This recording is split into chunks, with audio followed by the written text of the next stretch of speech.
Hi friends. जैसा कि हम लोगों ने चर्चा अब तक जो है हम लोगों ने जो 56वीं से 59वीं बीपीएससी प्राथमिक परीक्षा जो कि 15 मार्च 2015 को हुई थी, उसके हम लोगों ने विज्ञान खंड और बिहार स्पेशल और आधुनिक भारत के प्रश्नों को देखा था। आइए हम देखते हैं कि प्राचीन भारत और मध्यकालीन भारत से संबंधित कैसे प्रश्न पूछे गए थे, उनका क्या उत्तर होगा और किस तरह के स्तर थे, जिससे कि हमें अपने तैयारी में जो आगे हम विस्तृत चर्चा करेंगे प्राचीन भारत, आधुनिक भारत, मध्यकालीन भारत, इतिहास, विज्ञान सब पे, इससे एक समझ विकसित होगी हमें कि प्रश्न किस तरह का स्तर है, किस तरह की तैयारी करना है, कैसा नेचर है, नेचर ऑफ क्वेश्चंस, अंडरस्टैंडिंग। ठीक है, चलिए शुरू करते हैं। पहला प्रश्न जो कि मतलब प्राचीन भारत से संबंधित है। निम्नलिखित में से कौन हड़प्पा और मोहनजोदड़ो के उत्खनन से संबंधित नहीं थे? आपके ऑप्शंस हैं आर डी बनर्जी, के एन दीक्षित, एम एस वत्स और वी ए स्मिथ। हम सभी जानते हैं कि आर डी बनर्जी, के एन दीक्षित और एम एस वत्स, ये तीनों जो थे हड़प्पा और मोहनजोदड़ो की खुदाई से मतलब संबंधित रहे थे। और वी ए स्मिथ एक प्रसिद्ध ब्रिटिश इतिहासकार हैं। इनकी काफ़ी रचनाएं भारतीय इतिहास के संबंध में रही है, से संबंधित रही है। तो इसका सही उत्तर वी ए स्मिथ होगा। ठीक है, चलिए अगले प्रश्न की तरफ बढ़ते हैं। अगला प्रश्न है, गौतम बुद्ध अपना प्रथम उपदेश कहाँ दिए थे? गौतम बुद्ध ज्ञान प्राप्ति के बाद सारनाथ में, ऑप्शंस हैं आपके वैशाली, कौशाम्बी, सारनाथ, पावापुरी। धर्मचक्र प्रवर्तन, उनके पहले उपदेश को धर्मचक्र प्रवर्तन कहा गया था, जो कि उन्होंने सारनाथ में, जो कि वर्तमान उत्तर प्रदेश में इलाहाबाद के निकट पड़ता है, सारनाथ में दिया था। ठीक है, अगला प्रश्न है आपका, प्राचीन भारत का नेपोलियन किसे कहा जाता है? और आपके ऑप्शंस हैं चंद्रगुप्त मौर्य, पुष्यमित्र, कनिष्क और समुद्रगुप्त। हम सभी जानते हैं कि जो मौर्य साम्राज्य के बाद गुप्त साम्राज्य, गुप्तों के द्वारा भारतीय उपमहाद्वीप में एक साम्राज्य निर्माण का फिर से एक वृहद स्तर पे साम्राज्य निर्माण का प्रयास किया जाता है, और इसमें समुद्रगुप्त के द्वारा काफी एक्टिव रोल प्ले किया जाता है। और समुद्रगुप्त ने पूरे मतलब भारत को 5 चरणों में विजित किया था, जिसमें दक्षिण भारत तक, सुदूर दक्षिण तक विजय किया। हालांकि इनके विजय का नेचर, इनके साम्राज्य का नेचर और जो मौर्यों का साम्राज्य का नेचर था, उसमें थोड़ा अंतर था। और उनके विजय के कारण, उनके भारत को मतलब पूरे भारतीय उपमहाद्वीप में विजयों के कारण उनकी तुलना नेपोलियन से की गई थी। नेपोलियन को भी अपने युद्धों में विजय के कारण जाना जाता है, और समुद्रगुप्त को भी। तो इसका सही उत्तर समुद्रगुप्त होगा। अगला प्रश्न, हर्षवर्धन के शासनकाल में किस चीनी यात्री ने भारत की यात्रा की थी? ऑप्शंस हैं फाहियान, वेन्सान, इत्सिंग, तारानाथ। बताइए आप लोग क्या होगा उत्तर? सही उत्तर वेन्सांग होगा। फाहियान एक और चीनी यात्री थे। सभी मतलब चीनी और तिब्बती यात्री थे। तारानाथ जो कि 16वीं शताब्दी में भारत की यात्रा इन्होंने की थी, और इन्होंने भी लिखा है। इत्सिंग भी 9वीं 10वीं शताब्दी के आसपास भारत आए थे। वेन्सांग आपको 7वीं शताब्दी में हर्षवर्धन के काल में ये आए थे। बेसिकली बौद्ध धर्म, जो भी चीनी यात्री आए उनका मूल उद्देश्य जो रहा था बौद्ध धर्म, बौद्ध अध्ययन केंद्रों के बारे में, बौद्ध केंद्रों पर अध्ययन ग्रहण करना, बौद्ध धर्म के बारे में ज्ञान प्राप्त करना, और उसी क्रम में इन्होंने भारत के संदर्भ में भी लिखा है, विस्तृत चर्चा की है। वेन्सांग की रचना सी यू की है, जिसमें इन्होंने की मतलब भारत के संबंध में, भारत के संबंध में चर्चा की है। भारतीय समाज, अर्थव्यवस्था सबकी वृहद चर्चा की है, जो कि एक समकालीन मतलब बेहतर स्रोत है, प्राथमिक स्रोत है, जो कि गुप्तोत्तर काल के संबंध में हमें बेहतर सामाजिक, आर्थिक, राजनीतिक इतिहास का ज्ञान कराती है। फाहियान हम जानते हैं कि गुप्तों के काल में आए थे। और चलिए, तो इस तरह ये सभी चीनी यात्री थे। चलिए अगले प्रश्न की तरफ बढ़ते हैं। 2.5 दिन का झोपड़ा क्या है? आपके ऑप्शन है मस्जिद, मंदिर, संत की झोपड़ी, मीनार। सही उत्तर होगा मस्जिद। किसने इसका निर्माण करवाया था? कुतुबुद्दीन ऐबक ने। देखिए, जब मोहम्मद घोरी की सफलता, पृथ्वीराज चौहान पे सफलता के बाद 1292 में जब तराइन के द्वितीय युद्ध में पृथ्वीराज चौहान हारते हैं और मारे जाते हैं, उसके बाद कई सारे और युद्ध करने के बाद 1206 1205 में अपने भारतीय जो भी विजित क्षेत्र थे उसकी जिम्मेदारी ये गौड़ी द्वारा कुतुबुद्दीन ऐबक को दिया जाता है, और कुतुबुद्दीन ऐबक उस पे वापस गौड़ी जाने में खोखर द्वारा, खोखर मतलब कुछ एक स्थानीय ट्राइब्स थे उनके द्वारा उसकी हत्या कर दी जाती है।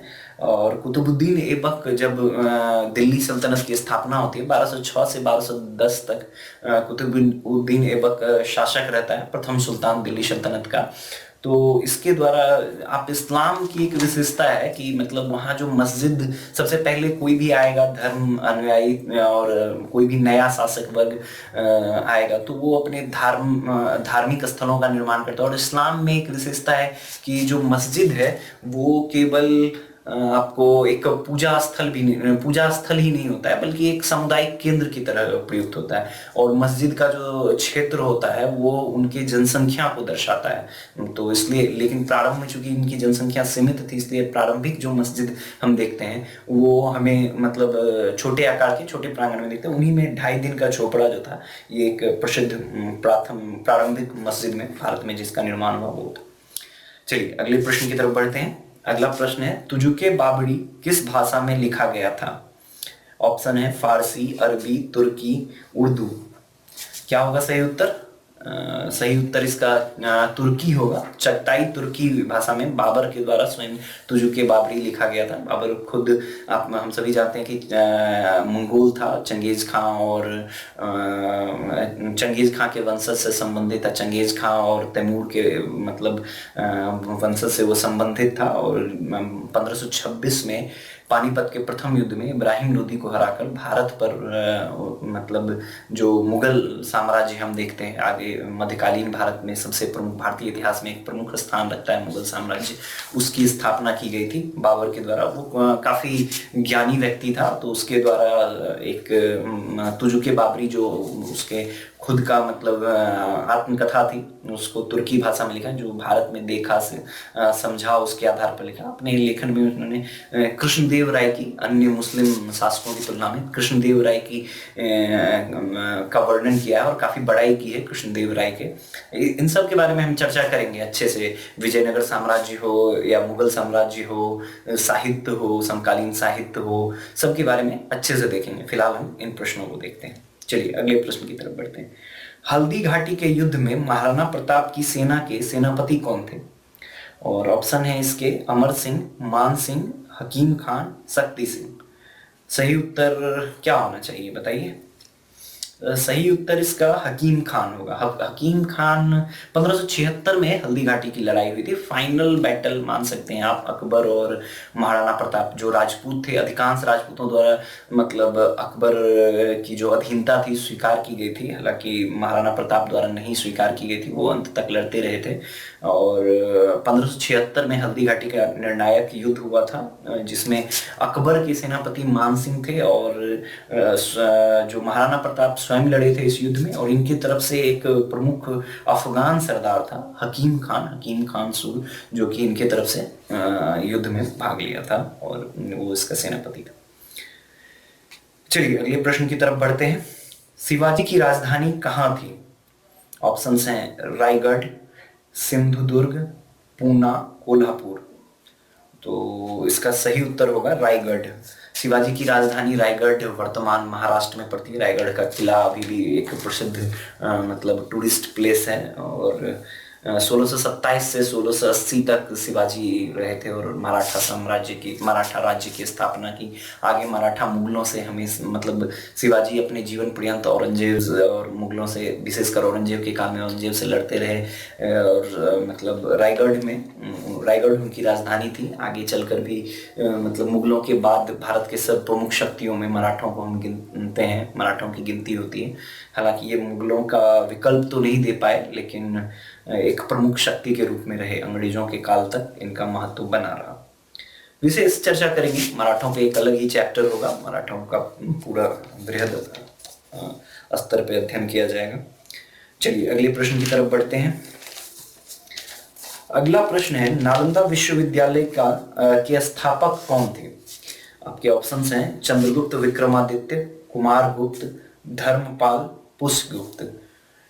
सही उत्तर होगा कुमारगुप्त। नालंदा विश्वविद्यालय वर्तमान बिहार राज्य के नालंदा बिहार शरीफ जिले में ये पड़ता है। और 5वीं सदी में कुमारगुप्त के द्वारा, गुप्त शासक कुमारगुप्त प्रथम के द्वारा ये बनवाया गया था। ठीक है। और धर्मपाल जो था पाल वंश के थे, इसके द्वारा विक्रमशिला जो एक और प्रसिद्ध विश्वविद्यालय और बौद्ध विहार था, उसकी स्थापना की थी। अभी के लिए भी ये रिलेवेंट हो जाता है नालंदा विश्वविद्यालय, क्योंकि हाल ही में आप जान रहे हैं कि नालंदा विश्वविद्यालय का फिर से मतलब दक्षिण एशिया के बहुत सारे देश, पूर्वी एशिया के बहुत सारे देशों के सहयोग से मतलब जो जिनके लिए मतलब जहाँ से विद्यार्थी नालंदा विश्वविद्यालय में पढ़ने आते थे, फिर से एक मतलब नालंदा विश्वविद्यालय की स्थापना की जा रही है, वर्तमान में की गई है। इसलिए मतलब ये इम्पोर्टेंट हो जाता है करंट के पर्सपेक्टिव से भी। ठीक है, ये क्वेश्चंस तो हुआ। अगले प्रश्न की तरफ बढ़ते हैं। अगला प्रश्न है इंडिका का लेखक कौन था? ऑप्शंस हैं आपके विष्णुगुप्त, मेगास्थनीज, डायोमिसिस, प्लिनी। इसका उत्तर, सही उत्तर मेगास्थनीज होगा। मेगास्थनीज हम जानते हैं कि चंद्रगुप्त मौर्य के काल में मेगास्थनीज आया था। सेल्यूकस निकेटर जो कि मध्य एशिया में जो कि यूनानी मतलब शासक था, उसका दूत के रूप में मेगास्थनीज आपको चंद्रगुप्त मौर्य के दरबार में आया था। और इसने इंडिका में जो मौर्य साम्राज्य है, विशेषकर पाटलिपुत्र के नगर व्यवस्था, नगर शासन के बारे में विशेष चर्चा की है। भारतीय समाज, तत्कालीन भारतीय समाज के बारे में विशेष चर्चा की है। कई सारे इंफॉर्मेशन हैं जो कि हमें समकालीन स्रोत के रूप में एक अच्छा मतलब अध्ययन, प्राथमिक स्रोत के रूप में एक अच्छा मतलब स्रोत प्रदान करते हैं समकालीन इतिहास के दिन। हालांकि इंडिका की जो मूल प्रति है वो मतलब विलुप्त हो गई है, जो मूल रूप में इंडिका थी वो अभी उपलब्ध नहीं है। लेकिन इसके आधार पे जो अन्य यूनानी और अन्य लेखक हुए विदेशी, उनके मतलब विवरणों से हम जो कंक्लूजन ड्रॉ करते हैं वो वर्तमान में भी इतिहास लेखन में काफी प्रासंगिक रहा है। और मौर्य काल के अध्ययन के लिए कौटिल्य के अर्थशास्त्र के साथ साथ इसका भी काफी महत्व है। तो यहाँ तक थे आपको ये आधुनिक भारत और प्राचीन भारत और मध्यकालीन भारत से संबंधित प्रश्न जो थे। तो इस प्रकार हमने इससे पहले जो था, हमने इतिहास खंड के आधुनिक भारत के प्रश्नों का मतलब विश्लेषण किया था। अब तक हम लोगों ने विज्ञान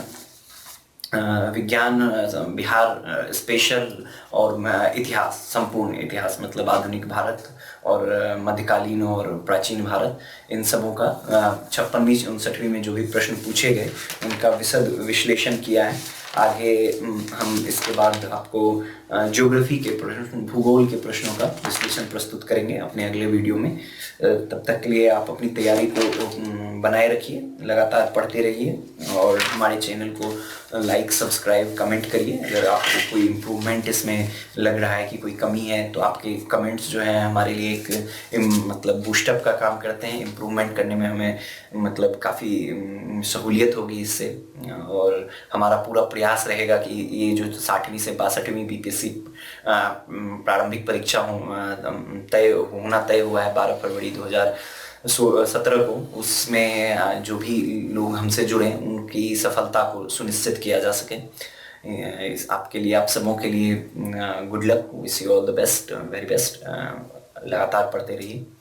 थैंक यू।